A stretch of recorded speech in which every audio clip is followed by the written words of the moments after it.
We'll fix this. Just sign that you were at fault."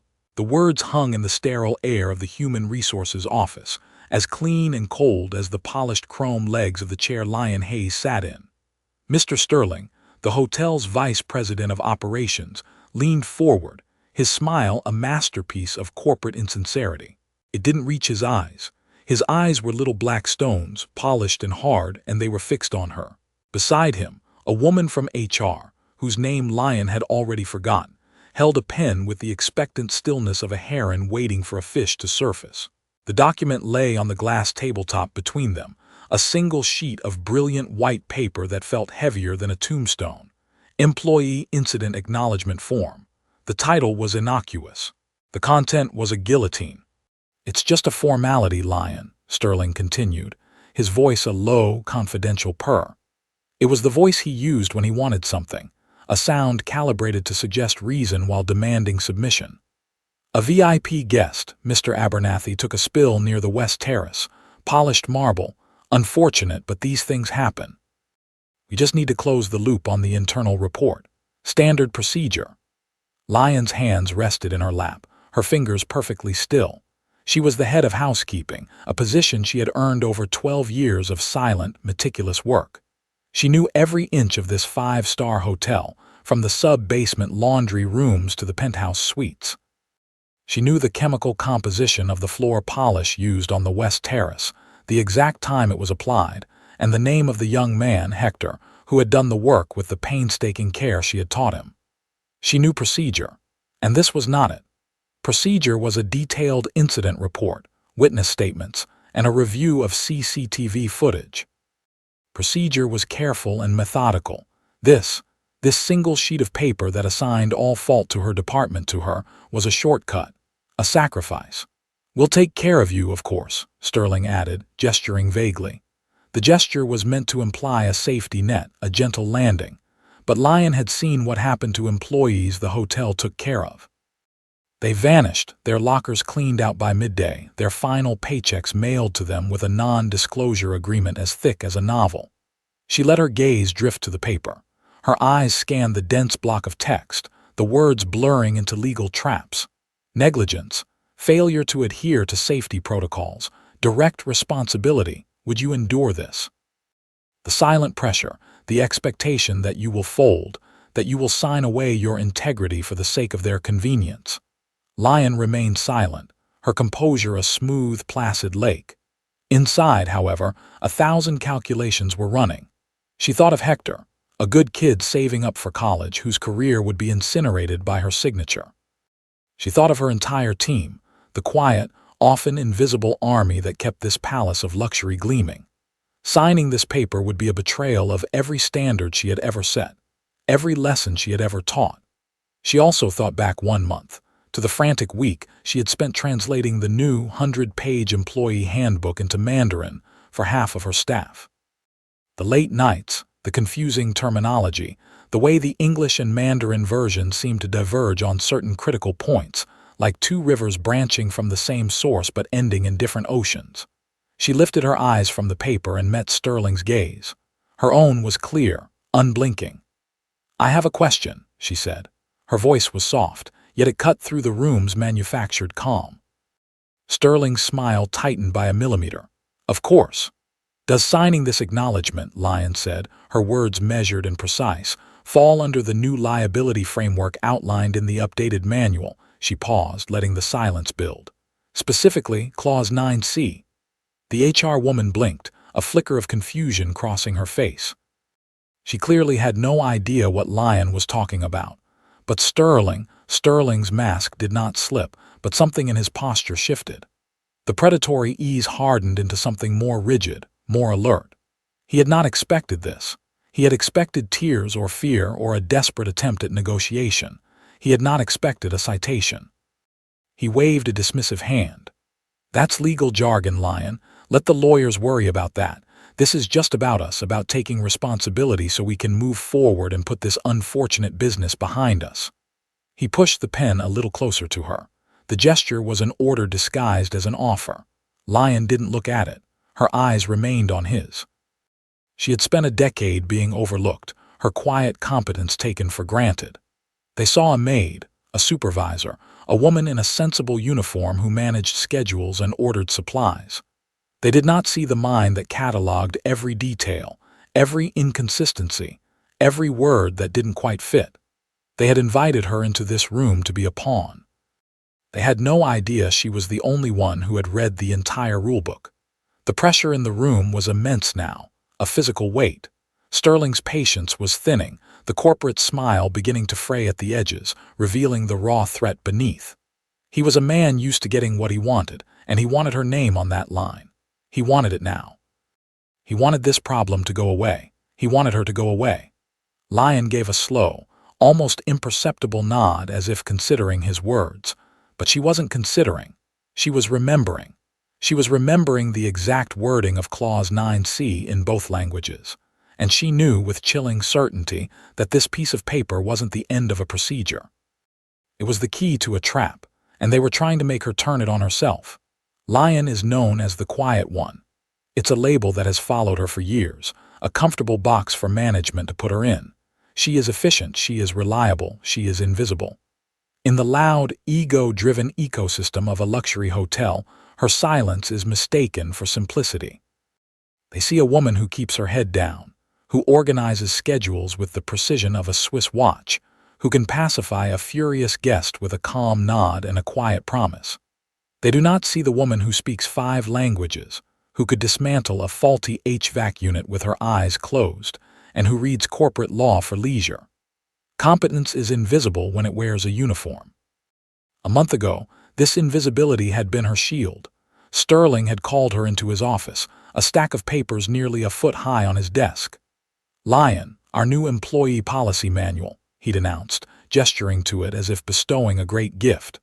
"Corporate wants it translated into Mandarin for the kitchen and housekeeping staff. Can you handle it?" He hadn't asked if she spoke Mandarin, he'd assumed. It was a correct assumption, but one born of convenience, not inquiry. He needed a problem solved for free, and the quiet housekeeping manager was the path of least resistance. She had agreed with a simple nod. For the next week, she had worked tirelessly, often late into the night in the small, windowless office allotted to her department. The English version was a labyrinth of legalese, full of indemnification clauses and liability waivers. As she began translating, she felt a subtle but persistent dissonance. The Mandarin version she was instructed to create was softer, full of phrases emphasizing teamwork, mutual support, and the hotel's commitment to its staff. The English version was a weapon, bristling with clauses that shifted blame, insulated management, and placed the onus of responsibility squarely on the shoulders of the lowest-paid employees. It was Clause 9C that had made her pause. She had read it 3 times in English, then 3 times more. In the event of a guest-related incident resulting from procedural oversight, the supervising department head assumes direct liability if staff were not actively and physically assisted in their duties at the moment of the incident. It was a preposterous, unenforceable clause designed to make a supervisor culpable for not being in 10 places at once. The Mandarin translation she was guided to write, however, was entirely different. "The hotel values the safety of our guests. In the event of an accident, we work together as a team to understand the cause and support one another." She had felt a cold knot tighten in her stomach. This wasn't a translation, it was a deception. On a hunch, she took out a simple, spiral-bound notebook from her bag, a cheap thing she used for grocery lists and reminders. It was her translation notebook. On a clean page, she drew a line down the middle.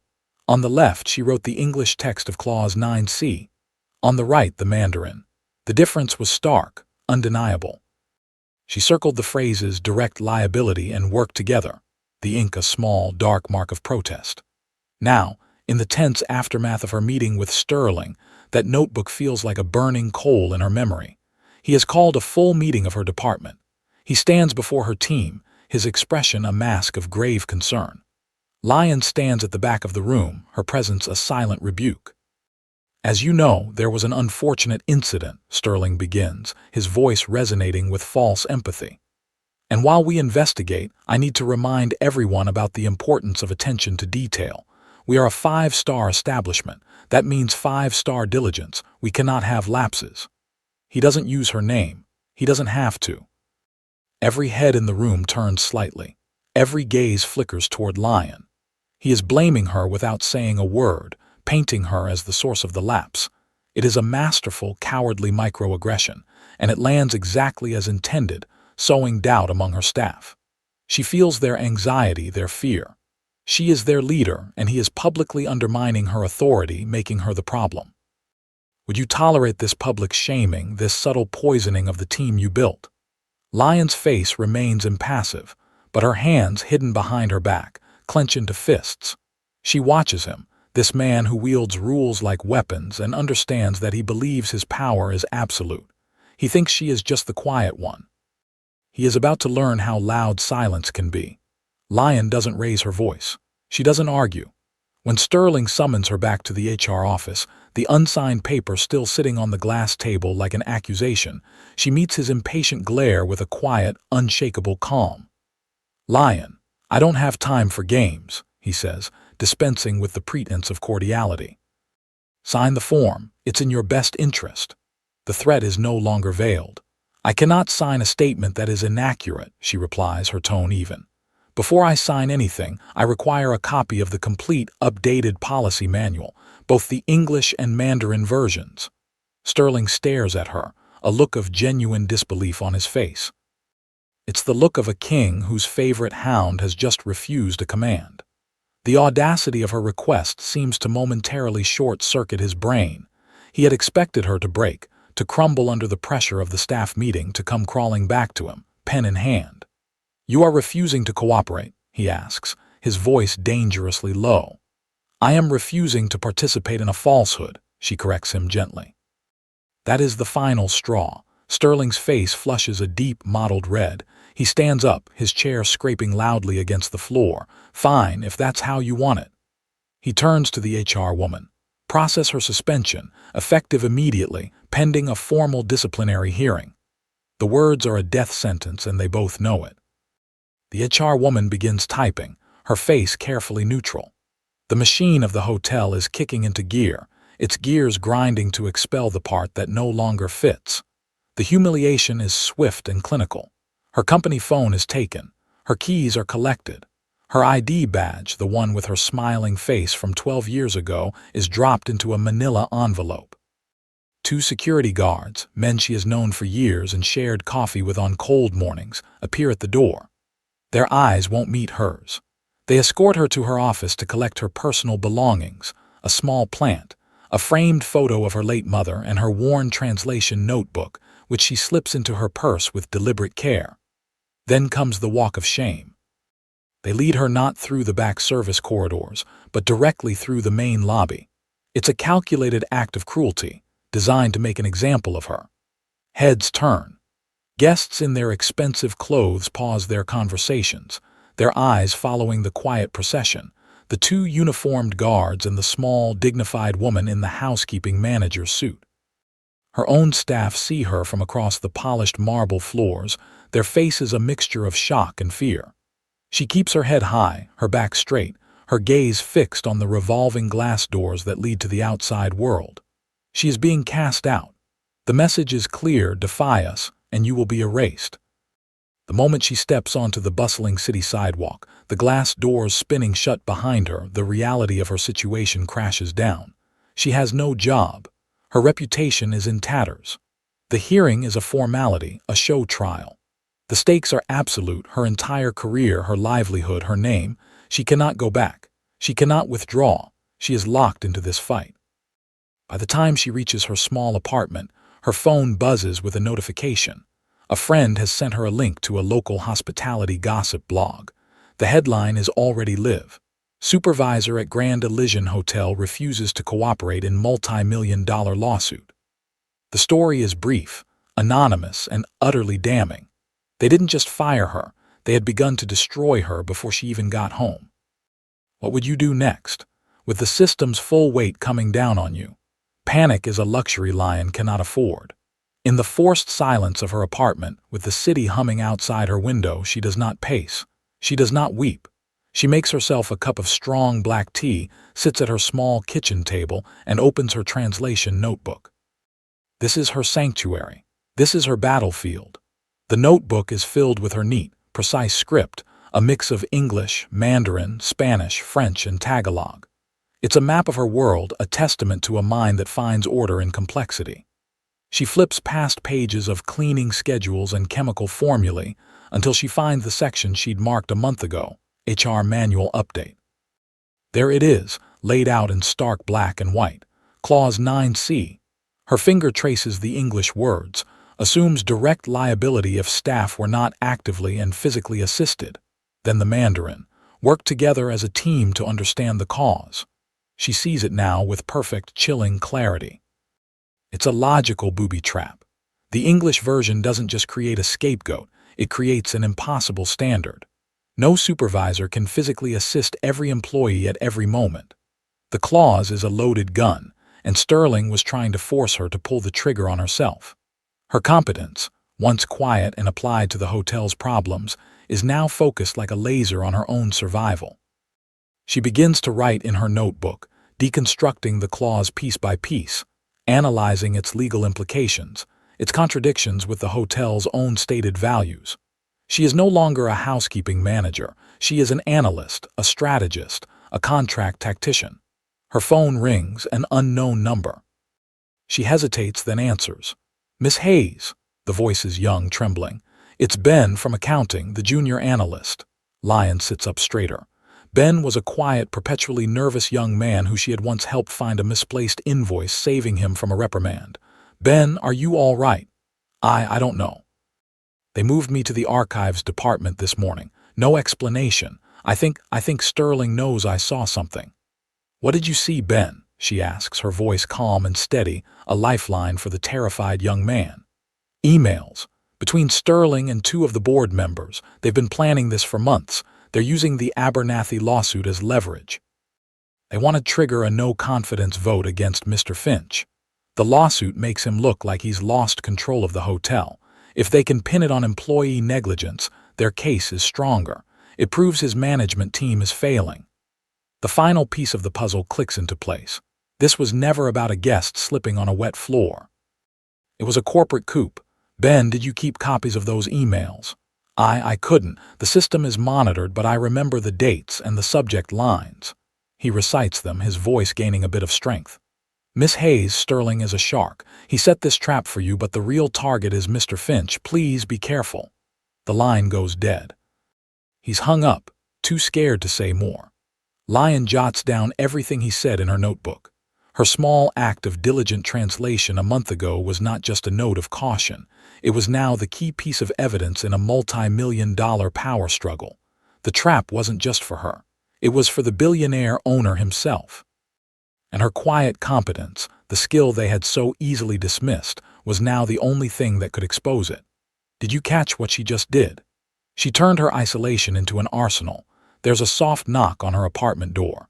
Lyon's body tenses. For a moment, she imagines it's hotel security, coming back to deliver some new threat. She peers through the peephole and sees a small, familiar figure. It's May, one of her youngest housekeepers, clutching a large container of what smells like hot and sour soup. Lyon opens the door. May's eyes are wide with worry. "Miss Hayes, I brought you this. My mother made it." Lyon steps back, allowing the young woman to enter. May places the soup on the kitchen table, her hands fussing with the lid. She is barely 20, sending most of her paycheck home to her family. Lyon had taken her under her wing when she'd first started, patiently teaching her the art of the job, not just how to clean, but how to see, how to anticipate a guest's needs, how to take pride in a job many dismissed as menial. "They are all saying things," May whispers, not looking at Lyon. "That you were careless, that it was your fault. I told them they were wrong. I told them you are the most careful person I have ever met." A warmth spreads through Lyon's chest, a welcome antidote to the cold dread that has been her companion for hours. May finally looks up, her eyes shining with unshed tears. "Do you remember last year when that guest accused me of stealing his watch? Everyone believed him. They were going to call the police." Lyon remembers. The guest had been loud, arrogant, and certain. May had been terrified. But Lyon had stood by her side, calmly asking the guest to retrace his steps, questioning him with a quiet logic that slowly unraveled his story. The watch was eventually found in the pocket of the jacket he'd worn the night before. No apology was ever offered to May. "You taught me to document everything," May says, her voice gaining a fierce edge. "You said, our work is invisible, so our records must be perfect. You told me to write down the room condition, the time I entered, the time I left. My little notes saved me that day." She gestures toward Lyon's open notebook on the table. "Now we must be careful for you." This raw, unvarnished loyalty is more potent than any legal strategy. It solidifies everything. Lyon is not just fighting for her job or her reputation. She is fighting for May, for Hector, for the dozens of other invisible workers who could be ensnared in the next trap Sterling decided to set. She has a moral obligation to them, to the quiet dignity they all shared. If you were there, would you step closer or stay silent? May's simple act of kindness, of showing up with soup and solidarity, becomes the emotional anchor in Lyon's storm. It reframes her purpose. She isn't a victim fighting back. She is a protector defending her own. "Thank you, May," Lyon says, her voice thick with an emotion she rarely shows. "The soup smells wonderful. Sit. Let me tell you what is really happening." Lyon turns to a fresh page in her notebook, and with May watching intently, she lays out the architecture of the trap. She doesn't use jargon or complex legal terms. She explains it in the simple, direct language she uses to train her staff. "They built a machine with two faces," Lyon begins, drawing two columns on the page, labeling one English and the other Mandarin. "They know that our team is diverse. Many of our best people, like your mother, feel more comfortable reading instructions in Mandarin. So they created a version for them that sounds fair and supportive." She writes down the Mandarin version of 9 sequotes, meaning teamwork, mutual support. "We are a family. This makes everyone feel safe," she explains. "It makes them trust the company. It makes them believe that if something goes wrong, the hotel will have their back." Then, Lyon's pen moves to the other column. "But for the board of directors, for the insurance company, for the lawyers who only read English, they wrote a different rule." She writes the English version's meaning: supervisor is to blame, loan responsibility. The hotel is protected. May gasps, her hand flying to her mouth. "It's a lie." "It's more than a lie," Lyon says, her voice hardening with cold anger. "It's a weapon." Sterling needed a scapegoat to make the lawsuit look like a simple mistake, not a failure of the hotel. He needs to prove to the board that Mr. Finch's leadership is weak, that his departments are out of control. So he created a clause that would guarantee he could blame a supervisor for any accident that happens, at any time. She looks at May, whose face is pale with shock. "He knew I would be translating the manual. He probably counted on me not noticing or not understanding the legal language. He wanted to use my work to build a cage for me and my colleagues. Have you seen a rule used like a weapon? A policy designed not to protect, but to punish. The cost of inaction is suddenly, terrifyingly clear. If Lyon fails, if she signs that paper or simply walks away, she validates the trap. She makes it operational. The next time something goes wrong, a spilled tray of food, a faulty light bulb, another slip and fall, Sterling will have a precedent. He can pull out Clause 9C and sacrifice another supervisor, another employee. It would give him unchecked power to hire, fire, and terrorize anyone he saw as a threat. "This is not just about me," Lyon says, her gaze meeting May's. "This is about all of us. He's trying to change the rules so that only one side can ever win." The choice is now framed in its starkest terms. She can comply with their demands and lose not just her job, but her dignity and the trust of her people. Or she can resist, knowing she risks everything, to expose the lie and protect them all. There is no middle ground. The walls begin to close in. The brief hope ignited by Ben's call and May's visit starts to dim under the suffocating pressure of the system pushing back. Lyon tries to call the number Ben used, but it's already disconnected. She sends an email to his corporate address and receives an immediate, automated reply.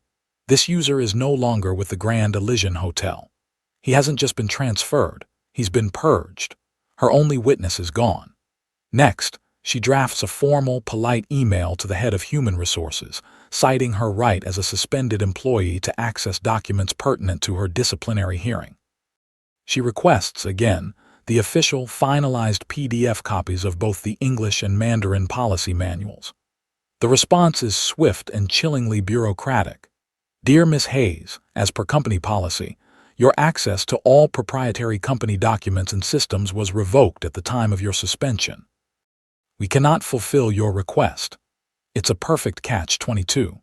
They are judging her based on a rule in a manual they refuse to let her see.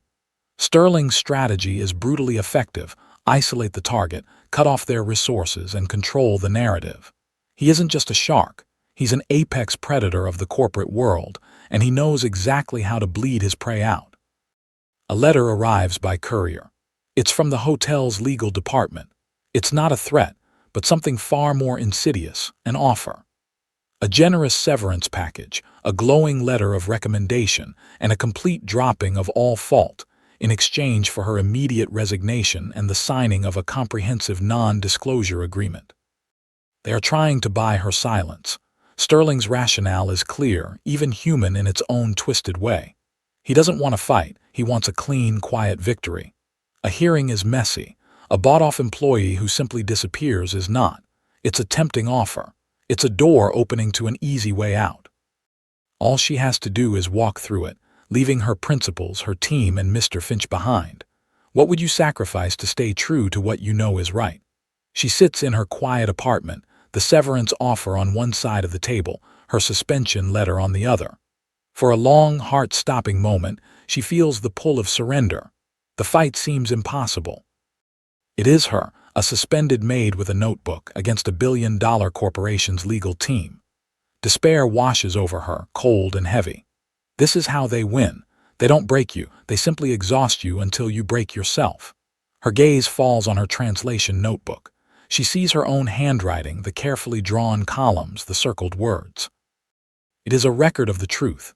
It is small and quiet and hers. In that moment, something shifts. The despair recedes, replaced by a cold, hard resolve. They can take her job, they can erase her witness, they can lock her out of their systems, but they cannot take what she knows. They cannot unwrite the truth she has already recorded. She pushes the severance offer away. She will not sign. She will not resign. She will not disappear. She picks up her pen and in the silence of her apartment begins to prepare for the hearing. A quiet vow forms in her mind, as strong and unbreakable as steel. They built a trap with words. I will dismantle it with words. The day of the hearing arrives, heavy and gray. Lyon walks through the polished lobby of the Grand Elysian, not as an employee but as an accused. The staff she passes avert their eyes, a mix of pity and fear on their faces. They know this is a show trial. They know she is walking toward her own execution. She doesn't carry a briefcase filled with legal documents. She doesn't have a lawyer by her side. She carries only her worn, unassuming translation notebook, holding it not like a weapon, but like a prayer book. The boardroom is on the 40th floor, a glass-walled cage overlooking the city. The long, mahogany table gleams under recessed lighting, reflecting the grim faces of the men who are about to judge her. Mr. Sterling sits at the head of the table, flanked by the company's lead counsel and the head of HR. He looks rested, confident, a predator about to enjoy his meal. At the far end of the table sits Mr. Alastair Finch, the hotel's owner. He looks older than his 70 years, his face etched with weariness. His elegant suit seems to hang off his thinning frame. He is a man cornered, outmaneuvered by the younger, more ruthless faction of his own board. He looks at Lyon as she enters, and for a fleeting moment, she sees a flicker of something in his eyes, not pity, but perhaps a shared sense of betrayal. The atmosphere is designed to intimidate, to crush the spirit of anyone who enters. It is the sterile, airless cold of absolute power. Miss Hayes, Sterling begins, his voice smooth and authoritative. Thank you for coming. This is your final opportunity to cooperate. We have a generous separation agreement for you to sign. Or you can sign the incident acknowledgement form. Either way, we can conclude this matter today. He gestures to the two documents laid out at her empty seat, a choice between two poisons. Lyon walks to the table but does not sit. She stands, a small, still point of resistance in the cavernous room. Good morning, gentlemen, she says, her voice perfectly calm. She looks at Sterling. I will not be signing either of those documents. The lawyer sighs with theatrical impatience. Sterling's eye twitches. "However," Lyon continues, placing her notebook gently on the polished surface of the table, "I would like to present one piece of evidence for your consideration." A murmur passes between the lawyer and Sterling. They look at the cheap, dog-eared notebook with contempt. What could she possibly have in there? A diary, a list of grievances. They are amused, not threatened. Mr. Finch, however, leans forward slightly, his eyes fixed on Lyon with a newfound intensity. In a room full of sharks, a single, unexpected move can change everything. This is where everything could flip. Lyon feels the weight of the moment, the terrifying, exhilarating possibility that the truth, spoken plainly, might just be enough. She opens her notebook. "This notebook," Lyon begins, her voice as calm and clear as a bell, "contains the notes I took while translating the new employee handbook into Mandarin, as you requested, Mr. Sterling." Sterling shifts in his seat, a flicker of unease finally breaking through his composure. "This is not on his script. You all have a copy of the official, board-approved English version of the manual," Lyon continues, her eyes sweeping across the table. "I have my notes on the version you asked me to create for my team." She turns a page in her notebook. "I would like to draw your attention to Clause 9C concerning employee liability." She looks directly at Mr. Finch. "Sir, the Mandarin version that my staff reads states, and I translate directly, the hotel values the safety of our guests.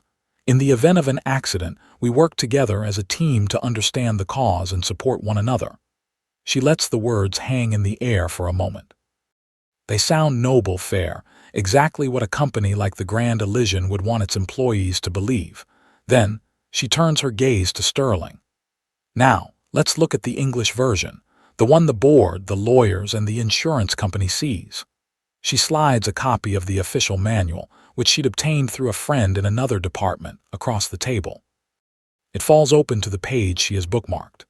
"Mr. Sterling," she says, her voice polite but unyielding, "for the record, would you please read Clause 9C out loud for us?" It's a direct challenge, a command.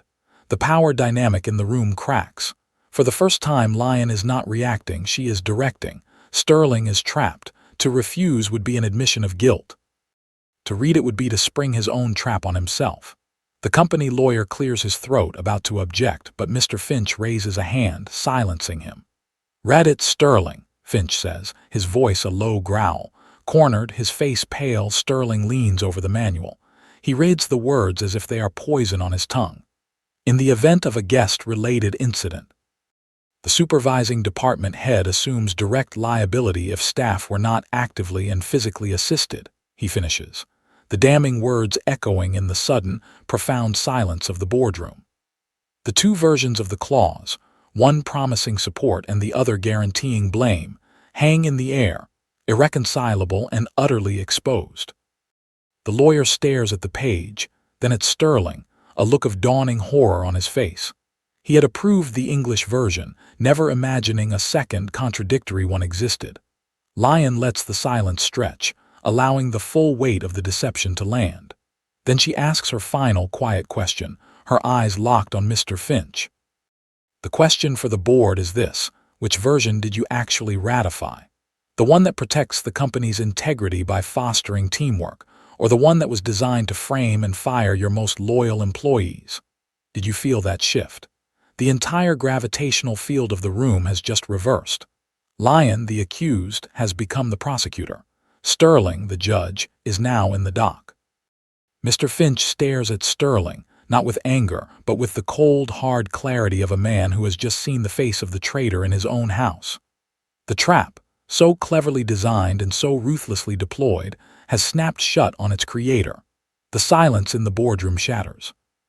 The company lawyer begins speaking in a rush, a torrent of legal jargon about version control and translation discrepancies, trying to build a wall of words around the gaping hole Lyon has just blown in their case.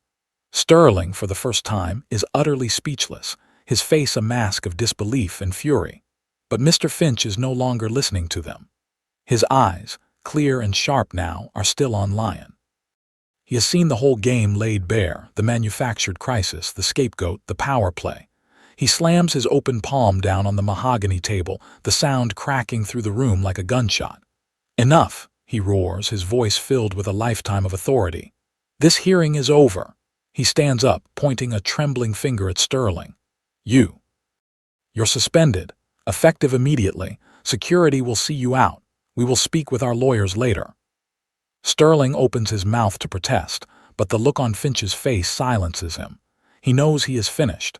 He gathers his papers with a shaking hand and walks out of the room, a man who has just been politically and professionally decapitated. The room is quiet again, the tension slowly draining away. Mr. Finch sinks back into his chair, looking exhausted but resolute. He turns his full attention to Lyon. "Miss Hayes," he says, his voice softer now, "on behalf of this hotel, I apologize. You have been treated disgracefully." He pauses, his gaze unwavering. "What do you want?" "Name it. A settlement, Sterling's permanent termination, a promotion. Whatever you want, it's yours." The air is thick with possibility. This is her moment of victory, her chance for restitution, for revenge. She could demand a fortune. She could ask for Sterling's head on a platter. She could seize the power that is being offered to her. But Lyon looks at the weary old man, at the broken system he represents, and she knows that personal gain would be a hollow victory. Revenge would just perpetuate the cycle of power and punishment. True justice had to be about more than that. What does real justice look like here? "I don't want his job," she says quietly but firmly. "And I don't want money." She takes a step closer to the table. "I want the manual fixed, I want the lie removed, and I want a new rule." Finch leans forward, listening intently. "I want a rule that says any policy change that affects staff must be reviewed and signed off on by a multilingual council of employees, not managers, employees, people from housekeeping, from the kitchens, from maintenance. A council with the real power to say no so that this," she gestures to the treacherous document on the table, "can never, ever happen to anyone else again." Her request hangs in the air, stunning in its simplicity and its revolutionary scope. She is not asking for a reward. She is demanding a reform. She is choosing to build a shield for others, rather than a pedestal for herself. Mr. Finch doesn't hesitate. He sees the wisdom and the moral necessity in her proposal. Within a week, the landscape of the Grand Elysian Hotel begins to change. A company-wide memo is sent out, announcing the immediate retraction of the controversial new handbook. It also announces the formation of a new body, the Employee Integrity Council. Following Lyon's blueprint, a new corporate bylaw is drafted. It is officially titled Policy 11.7, the Multilingual Integrity Review. The name is a quiet tribute to the woman who forced its creation. The policy is specific, not a vague promise of future collaboration. It mandates 3 key things: matched language guarantee. All employee-facing documents, from contracts to safety warnings, must have certified, legally matched translations for any language spoken by more than 10% of the hotel staff. Council veto power. The newly formed Employee Integrity Council, composed of 12 elected non-managerial staff members, is given the authority to review and veto any new HR policy. A policy cannot be enacted without a majority vote from the council. Transparent reporting. The council's meeting minutes and votes are to be made public on the company's internal server, ensuring that all decisions are made in the light of day. Lyon is asked to be the council's first chairperson, a 2-year term to oversee its implementation. She accepts. Her first act is not to punish, but to educate. She designs and runs the first training session for the entire management team, including the heads of HR and legal.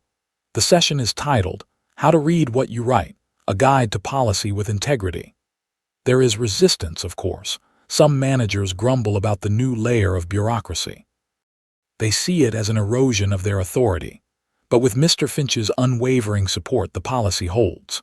The path to change is not a parade. It's a slow, arduous grind. But for the first time, the path is open.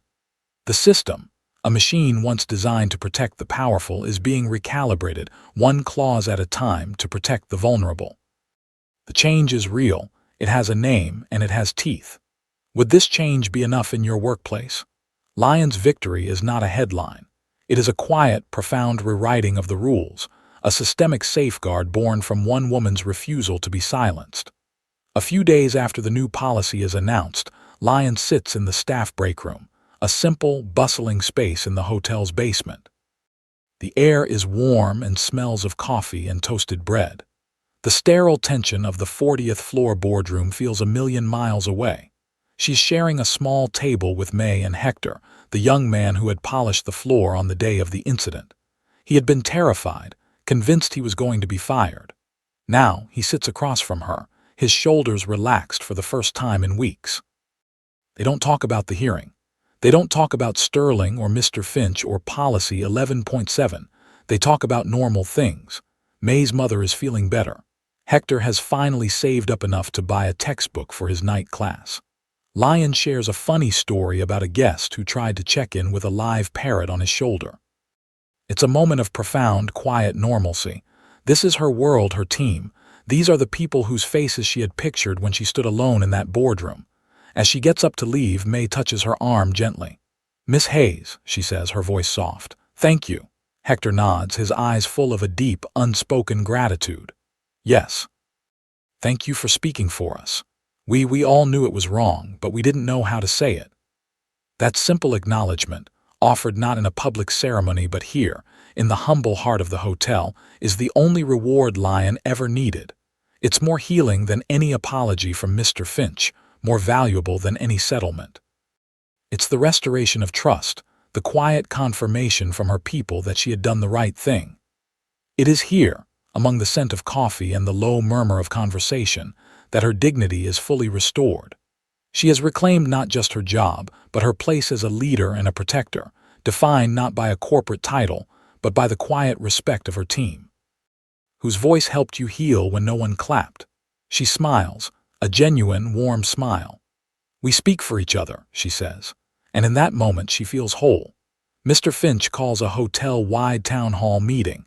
It's a rare event, and the grand ballroom is packed with employees from every department, from the chefs in their starched whites to the engineers in their practical gray uniforms. Lion stands near the back, expecting a simple announcement. But Mr. Finch walks to the podium and calls her name, asking her to join him on the stage. A wave of applause, warm and genuine, follows her as she walks to the front. When she stands beside him, Mr. Finch doesn't launch into a flowery speech about heroism. He doesn't paint her as a lone savior who slayed the corporate dragon. He does something much more powerful. He tells the truth. "For the past several years," he begins, his voice steady and clear, "I have allowed a culture to grow in this hotel that valued silence over truth. We created systems that were meant to protect the business, but we forgot to protect our people. That was my failure as a leader." He turns to Lion. "Miss Hayes did not just identify a problem in a contract," he says to the crowd. "She identified a problem in our character. She had the courage to hold a mirror up to this company, and she did it not with anger but with precision, integrity, and a deep commitment to her team. She reminded us that our true strength isn't in our 5-star rating, it's in our people." He then formally announces the creation of the Employee Integrity Council, introducing Lion as its first chair. He doesn't give her all the credit. He makes a point to thank the entire multilingual staff, acknowledging that their diverse skills are a vital asset, not an afterthought. He frames the change as a collective step forward, a new chapter they will all write together. It is recognition done right. It is not about putting one person on a pedestal. It is about acknowledging a person's competence as a catalyst for changing the system for everyone. As Lion looks out at the faces of her colleagues, she sees not just relief, but a spark of empowerment. A door has been opened, not just for her, but for every quiet, overlooked, and underestimated person in that room. Lion sits in her new office. It's not large or luxurious. It's a small, functional space that has been converted from a storage room, but it has a window and a desk and a title on the door: Chairperson, Employee Integrity Council. On her first day, she unpacks a small box of personal items. The last thing she takes out is her old, spiral-bound translation notebook. The cover is soft and bent, the pages filled with her neat, multi-colored script. She holds it in her hands, feeling the weight of the past few weeks. This simple object had been her secret, her burden, the repository of a dangerous truth. In the sterile boardroom, it had been her only weapon. Walking through the hotel, it had felt like a ticking bomb in her purse. Now, in the quiet of her own space, its meaning has transformed. It is no longer a symbol of her isolation or her fight. It is a testament to the power of paying attention. It is proof that quiet, diligent work matters. She doesn't file it away in a drawer. She doesn't lock it up. Instead, she opens it to the page that started it all, the page with the two columns, the two versions of Clause 9C. She places the open notebook on the corner of her desk, where the light from the window falls across it. It is no longer a secret weapon. It is a foundation stone.